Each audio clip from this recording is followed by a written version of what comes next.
Welcome to my YouTube channel. Today we are going to discuss about our new topic disasters. हम इस topic के अंदर disasters के बारे में पढ़ेंगे. ये ज्योग्राफी का एक टॉपिक है एंड इसके अंदर हम डिज़ास्टर के टाइप्स भी पढ़ेंगे. कौन कौन से डिफरेंट टाइप्स के डिज़ास्टर्स होते हैं. ठीक है, हर एक जो डिज़ास्टर है उसके इतनी ज़्यादा डिटेल में नहीं जाएंगे, सिर्फ हम यहाँ पे टाइप से डिस्कस करेंगे. ओके, चलिए सो स्टार्ट करते हैं. डिज़ास्टर होता है क्या?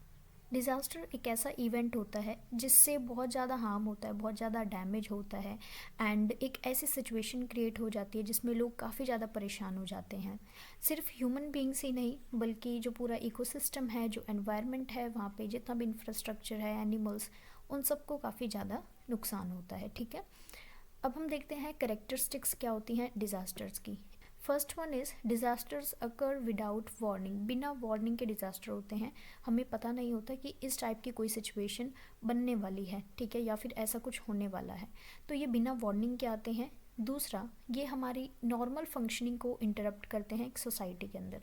जैसे कि हम सब लोग नॉर्मली अपना काम कर रहे हैं, जो भी उनका डेली रूटीन है, और अचानक से अर्थक्वेक आ जाता है तो काफ़ी सारी जो बिल्डिंग्स हैं, घर हैं, वो टूट जाते हैं. तो जो नॉर्मल फंक्शनिंग चल रही थी उसमें जो है रुकावट आ जाती है. ठीक है, इसमें बहुत बड़े एरिया को अफेक्ट होता है. ऐसा नहीं है कि डिज़ास्टर आई और सिर्फ कुछ ही हम कहें एक थोड़े से एरिया के अंदर ही इफ़ेक्ट होता है उस चीज़ का. ऐसा नहीं होता, बहुत बड़े एरिया के ऊपर इफ़ेक्ट होता है.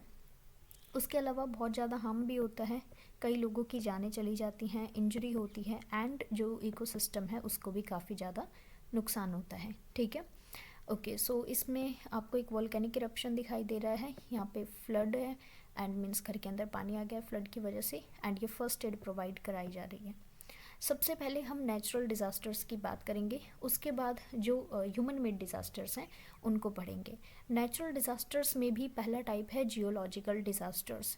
इसमें आते हैं वोल्केनिक इरप्शंस. वोल्केनिक इरप्शन एक ऐसा इवेंट है जो सडनली एक जगह पे इरप्शन होता है, फिर उससे जो हॉट मैग्मा लावा है वो बाहर आता है. ठीक है, एंड जो आसपास के जो रीजन है वहाँ पे काफ़ी ज़्यादा इसकी वजह से नुकसान होता है, क्योंकि जब वोल्केनिक इरप्शन होता है उससे काफ़ी ज़्यादा जो गैसेस हैं जो बहुत हार्मफुल होती हैं वो बाहर आती हैं एंड इसकी वजह से कई बार वोल्केनिक इरप्शन जो होता है वो इतनी ज़्यादा इंटेंसिटी के साथ होता है कि अर्थक्वेक भी आ जाते हैं. ठीक है, और जो लावा है या फिर जो मैग्मा है वो फ्लो करके जब नीचे सरफेस पे आता है तो वहाँ पे जो भी लोग हैं या जो पूरा इकोसिस्टम है या फिर हम कहें जो ट्रीज़ हैं वो सारी चीज़ें भी ख़राब हो जाती हैं.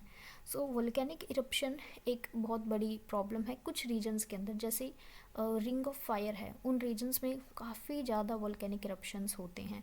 सो लोग उसी तरीके से रहते हैं. वहाँ पे जो लोग रहते हैं उनको पता होता है कि मतलब कि कौन से ऐसे रीजन्स हैं जो ज़्यादा प्रोन हैं वोल्केनिक इरप्शंस को लेके. सो उस जगह पे वो लोग नहीं रहते. ठीक है, वोल्केनिक इरप्शंस के बाद आते हैं एंड हमारे इंडिया की बात करें तो निकोबार आइलैंड के अंदर एक एक्टिव वोल्केनो है. ठीक है, हमारे इंडिया का. लेकिन जो हमारा ये तो हमारे आइलैंड ग्रुप में हो गया, जो हमारे आइलैंड्स वाला पार्ट है इंडिया का वहाँ पे. लेकिन हमारे पूरे जो इंडिया का जो मेन जो पूरा रीजन है उन आइलैंड्स को छोड़ के, अंडमान निकोबार वगैरह को छोड़ के, वहाँ पे कोई एक्टिव वोल्केनो नहीं है. ठीक है, सो हम इंडियंस को इससे कोई प्रॉब्लम नहीं है. नेक्स्ट हम बात करते हैं दूसरा जियोलॉजिकल डिज़ास्टर की कैटेगरी में आता है, डेट इज़ अर्थक्वेक. अर्थक्वेक के अंदर क्या होता है कि जो हमारा अर्थ का सरफेस है उसके अंदर शेकिंग होनी स्टार्ट होती है, कंपन होनी स्टार्ट होती है एंड सिस्मोग्राफ एक इंस्ट्रूमेंट है जिससे मेजर किया जाता है कि कितनी इंटेंसिटी का अर्थक्वेक आया है. ठीक है, अब अर्थक्वेक आता है तो उससे जो हमारी बिल्डिंग्स, घर, ये सारे स्ट्रक्चर टूट जाते हैं. एंड दिल्ली के अंदर अर्थक्वेक आया था, बहुत कम इंटेंसिटी का आया था अभी काफ़ी टाइम पहले, तो उससे कोई ज़्यादा नुकसान नहीं हुआ. एंड भुज के अंदर गुजरात में एक अर्थक्वेक आया था जिसकी वजह से काफ़ी ज़्यादा डैमेज हुआ था. ठीक है, गुजरात में. सो उसके अलावा हमारे इंडिया में शायद ही कहीं कोई अर्थक्वेक आया होगा. ये अर्थक्वेक वहीं पे ज़्यादा आते हैं जहाँ पे वोल्केनिक इरप्शंस होते हैं. जो रिंग ऑफ फायर वाला एरिया है ना, सॉरी जो रीजन है, वहाँ पे सबसे ज़्यादा वोल्केनिक इरप्शंस और अर्थक्वेक होते हैं. तो अगर अर्थक्वेक बाय द चांस आ भी जाता है तो हमें टेबल के नीचे बैठ जाना चाहिए, नहीं तो अपने घर से बाहर निकल जाना चाहिए, वो ज़्यादा बेटर होता है. नेक्स्ट है लैंडस्लाइड्स. लैंडस्लाइड के अंदर कुछ अर्थ का पार्ट जो है वो वहाँ से हटकर ऐसे नीचे की तरफ आ जाता है, जैसे कि इस वीडियो बोल रही हूँ, इस फोटो के अंदर आपको दिखाई दे रहा होगा। सो यहाँ से ये जो पूरा मटेरियल है नीचे की तरफ फ्लो करना इसने स्टार्ट कर दिया। ये प्रॉब्लम हमारे इंडिया के अंदर हिमालयन रीजन्स के अंदर देखी जाती है, क्योंकि जो हमारे हिमालयस हैं, जो उत्तराखंड हिमाचल वाले हैं, यहाँ पे ये जो हिमालयस है ना, ये मिट्टी के बने हुए हैं, इतने ज़्यादा स्ट्रॉन्ग नहीं है। सो जब वहाँ पे ज़्यादा बारिश आती है उसकी वजह से ये मड फ्लो करके बाहर रोड पे आ जाती है, या फिर अब ये तो आपको थोड़ा सा इस फोटो के अंदर दिखाई दे रहा है कि थोड़ी सी लैंडस्लाइड हुई है, मीन्स थोड़ी सी मड नीचे आई है, लेकिन कई बार एक पूरा का पूरा पहाड़ी जो है वो नीचे की तरफ आ जाता है, और जो जितने भी नीचे लोग रह रहे हैं या जो एनिमल्स हैं, जो भी प्लांट्स वगैरह ट्रीज़ हैं, उन सब को जो है वो अपने चपेट में ले लेता है। ठीक है, सो लैंडस्लाइड होते हैं, लैंडस्लाइड भी बहुत बड़ी प्रॉब्लम है हमारे इंडिया के अंदर है ये, हिमालयन रीजन के अंदर। ठीक है, चलिए इसके अलावा आते हैं नेचुरल डिज़ास्टर की दूसरी category, that is hydrological disasters. Hydrological disasters पानी से रिलेटेड हैं, जिसमें सबसे इम्पॉर्टेंट है फ्लड्स। फ्लड तो हमारे इंडिया में काफ़ी जगह पे आती है जब मॉनसून का टाइम होता है और बहुत सारी बारिश होती है, एंड उसके बाद जो रिवर्स का पानी है वो ओवरफ्लो कर जाता है, जिससे फ्लड्स आती हैं। जैसे कोसी रिवर के अंदर फ्लड आ जाती है। ठीक है, तो इससे क्या होता है कि बहुत सारा जो पानी है वो एकदम से आ जाता है, कई घरों में भी ये पानी जो है वो घुस जाता है, एंड पूरे घर जो है वो पानी से भर जाते हैं। सो इस तरीके की, ये रोड पे तो अभी कम पानी दिखाई दे रहा है। ठीक है, सो जो पूरे के पूरे घर होते हैं, या फिर हम कहें बहुत सारे जो स्ट्रक्चर्स होते हैं वो पानी के अंदर डूब जाते हैं। नेक्स्ट है सुनामी। सुनामीज़ ज़्यादातर तभी आती हैं जब अर्थक्वेक वगैरह आता है। सो देखो, अर्थक्वेक हमारी जो लैंड वाला पार्ट है वहाँ पे भी आ सकता है, जो हमारा ओशन वाला पार्ट है, ओशन के सरफेस पे भी तो अर्थक्वेक आ सकता है। तो जब ओशन के सरफेस पे अर्थक्वेक आता है तो पानी की बड़ी बड़ी वेव्स जो हैं वो जो कोस्ट है उस साइड ट्रैवल करना स्टार्ट कर जाती हैं। ठीक है, सो सुनामी एक बहुत बड़ी प्रॉब्लम है काफ़ी सारी कंट्रीज़ के अंदर, एंड इससे जो है कई बार इतनी बड़ी सुनामी आती है कि जो बहुत सारे आइलैंड ग्रुप्स होते हैं ना, वो ज़्यादा इससे इफ़ेक्ट होते हैं। ठीक है, सो वहाँ पे क्या होता है कि जब सुनामी आई तो पूरा का पूरा आइलैंड जो है वो ही पानी में एकदम डूब गया। ठीक है, एंड इसके अलावा सुनामी से जो लोगों के घर बने हुए थे एंड वो सारी चीज़ें, जिसका नाम ही डिज़ास्टर, उससे क्या ही अच्छा होगा। सो सुनामी से बहुत ज़्यादा प्रॉब्लम्स आती हैं। ठीक है, सो ये बाकी डिज़ास्टर्स की तरह ही है, हर एक डिज़ास्टर के अपने अपने नुकसान हैं। ठीक है, नेक्स्ट है नेचुरल डिज़ास्टर की कैटेगरी है, डेट इज़ क्लाइमेटोलॉजिकल डिज़ास्टर। इसके अंदर वाइल्ड फायर्स आती हैं, जो जंगल में आग लग जाती है। ठीक है, सो ये बहुत वाइड स्प्रेड हो जाती है आग कि जैसे कि कई बार जब बहुत गर्मी होती है, ठीक है, जब सूखी पत्तियाँ होती हैं फॉरेस्ट के अंदर, उनके अंदर कई बार अपने आप से ही आग लग जाती है। ठीक है, सो वो फायर इतनी ज़्यादा फैल जाती है कि जब वो फैलना स्टार्ट करती है तो उसको रोक पाना बहुत मुश्किल है। स्नो स्टॉर्म्स की बात करें, ये स्नो स्टॉर्म्स ऐसे रीजन के अंदर आती हैं जहाँ पे स्नोफॉल होती है, या फिर ऐसे रीजन जो पोल्स के पास हैं जहाँ पे बहुत ज़्यादा ठंड होती है।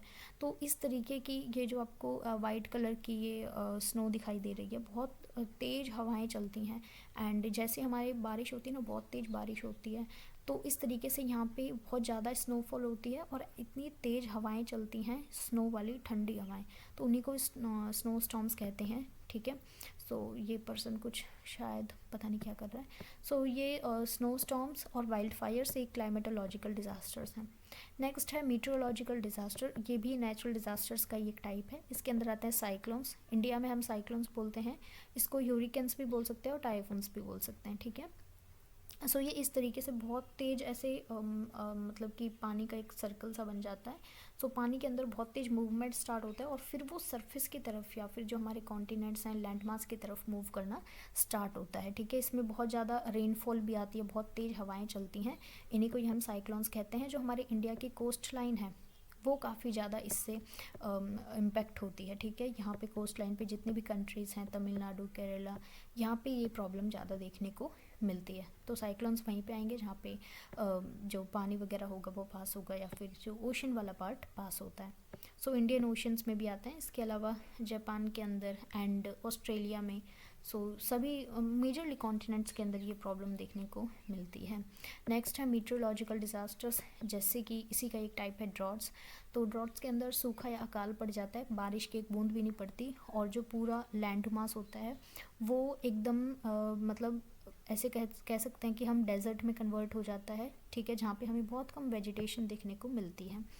एंड ऐसे जगहों पे हमें कैक्टस जैसे प्लांट्स, थ्रोन और बुशेस, ये सारी चीज़ें ज़्यादा मिलती हैं।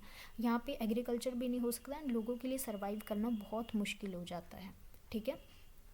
Next type is heat waves. Heat waves आपको पता है जब बहुत ज़्यादा गर्मी होती है तो जो लू चलती है हमारे इंडिया के अंदर, उसको लू बोला जाता है, जो बहुत तेज़ गर्म हवाएं चलती हैं, ठीक है। सो उसी को हम हीट वेव कहते हैं। इसमें बहुत ज़्यादा गर्मी पड़ती है, इनफैक्ट घर से बाहर निकलना ही बहुत मुश्किल हो जाता है। एंड राजस्थान के अंदर ये प्रॉब्लम काफ़ी ज़्यादा है, क्योंकि राजस्थान का जो वेस्ट वाला पार्ट है वहाँ पे डेजर्ट है, थार डेजर्ट, एंड वहाँ पे काफ़ी ज़्यादा गर्मी पड़ती है एंड हीट वेव्स की प्रॉब्लम वहाँ पे काफ़ी ज़्यादा है। इनफैक्ट दिल्ली वाले रीजन के अंदर यहाँ पे भी जो हीट वेव्स है इसको एक्सपीरियंस किया जाता है। नेक्स्ट है कुछ बायोलॉजिकल डिज़ास्टर्स। इसमें कोरोना वायरस या फिर कोविड इसका बहुत अच्छा एग्जाम्पल है। मीन्स ये ऐसे डिज़ास्टर्स हैं जो कि मतलब बहुत ही वाइड स्प्रेड होते हैं एंड बहुत ज़्यादा फैल जाते हैं। कोविड के बारे में तो आप सबको पता होगा, बहुत अच्छा एग्जाम्पल है इसका। हमने जितने भी डिज़ास्टर्स पढ़े हैं वो सारे नेचुरल डिज़ास्टर्स थे। अब आते हैं ह्यूमन मेड डिज़ास्टर्स, ठीक है, जिसको हम ह्यूमन इंड्यूस्ड डिज़ास्टर्स भी बोलते हैं, जिसमें कई बार क्या होता है, इसमें नेचर का कोई हाथ नहीं होता, ये सारे ह्यूमंस की वजह से ही होते हैं। सो इसमें सबसे पहला टाइप आता है इंडस्ट्रियल एक्सीडेंट्स, क्योंकि हमने बहुत सारी इंडस्ट्रीज़ बना दी हैं, उनके अंदर बहुत सारा काम होता है, बहुत सारे चीज़ें बनती हैं, तो कई बार वहाँ पे भी एक्सीडेंट होने के चांसेस होते हैं, ठीक है। कई बार न्यूक्लियर बॉम्ब वगैरह जब बनाए जाते हैं तो उसमें इस टाइप की दुर्घटना हो जाती है। पोल्यूशन भी एक बहुत बड़ी प्रॉब्लम है जो कि ह्यूमंस ने क्रिएट की है।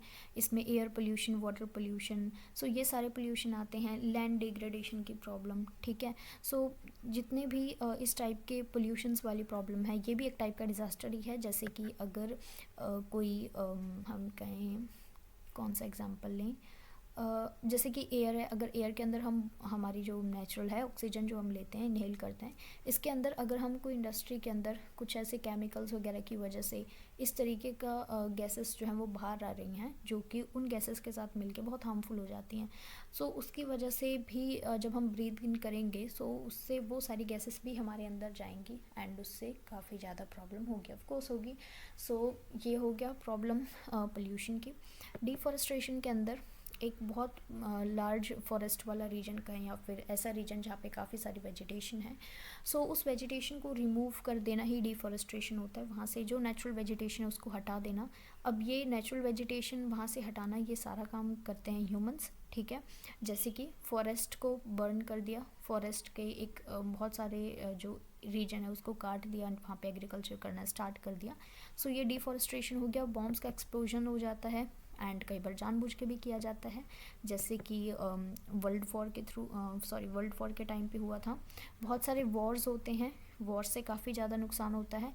इनफैक्ट वॉर भी एक टाइप का डिज़ास्टर ही होता है। एंड मास माइग्रेशन के अंदर एक रीजन से दूसरे रीजन के अंदर लोग मूव करना स्टार्ट कर देते हैं। एंड ऐसा नहीं है कि, देखो, माइग्रेशन अच्छा भी है, लोग कुछ जगहों से दूसरी जगह पे मूव करते हैं, लेकिन कई बार क्या होता है जब बहुत बड़े लेवल पे माइग्रेशन होता है, बहुत सारे लोग एक प्लेस को छोड़कर कहीं और मूव करना स्टार्ट करते हैं, वो मास माइग्रेशन एक टाइप का डिज़ास्टर होता है, ठीक है। सो ये किसी भी वजह से हो सकता है वहाँ पे ड्रॉट वाली कंडीशन हो, फ्लड हो, तो लोगों ने उस रीजन को छोड़ के कहीं और माइग्रेट करके चले गए। जिस रीजन को छोड़ दिया उन्होंने, वहाँ पे तो प्रॉब्लम थी, अब जहाँ पे वो लोग जाएंगे, इतने सारे लोग जाएंगे, वहाँ पे भी प्रॉब्लम होगी, ठीक है। सो ये होते हैं डिज़ास्टर जो कि ह्यूमंस की वजह से होते हैं। Thank you so much. इस वीडियो के थ्रू मैं आपको यही बताना चाहती थी कि डिज़ास्टर के टाइप्स तो हमने डिटेल में एक को भी नहीं पढ़ा है। मुझे लगता है कि मैंने ये सारे टॉपिक्स कवर करा दिए हैं। अगर आपने नहीं देखे तो आप पुरानी वीडियोज़ के अंदर चेक कर लेना, आपको वो सारे टॉपिक्स मिल जाएंगे। एंड पहली बार विजिट कर रहे हो, चैनल को सब्सक्राइब कर लेना। Thank you so much. Have a good day.